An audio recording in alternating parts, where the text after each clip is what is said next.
ధనవంతురాలు గిన్ని. అనగనగా ఒక ఊరిలో ఒక ధనవంతురాలు ఉండేది. ఒక రోజు ఆవిడ దగ్గర పొరుగింటామె వచ్చి ఒక గిన్నె అడిగి తీసుకుంది. తిరిగి ఇచ్చేటప్పుడు ఆ గిన్నెతో పాటు మరో చిన్ని గిన్నె కూడా ఇచ్చింది. ధనవంతురాలు చాలా ఆశ్చర్యపోతూ ఇలా అడిగింది, 2 గిన్నెలు ఇచ్చావేంటి అని అడిగితే, గిన్నె పిల్లల్ని పెట్టిందని అందుకే ఇస్తున్నానని బదులు చెప్పింది. కొన్ని రోజులు గడిచాయి. పొరుగింటామె మళ్ళీ ఒక రోజు గిన్నె కోసం వచ్చింది.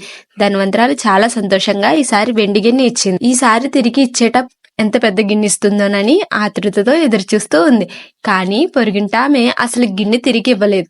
చాలా రోజులు చూశాక ధనవంతురాలే వెళ్లి గిన్నె అడిగింది.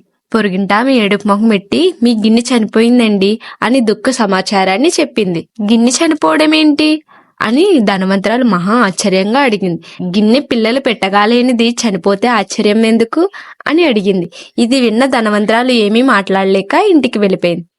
అతిగా ఆశిస్తే ఎప్పటికైనా నష్టమే మిగులుతుంది. మరిన్ని ఇంట్రెస్టింగ్ కథల కోసం please subscribe my YouTube channel.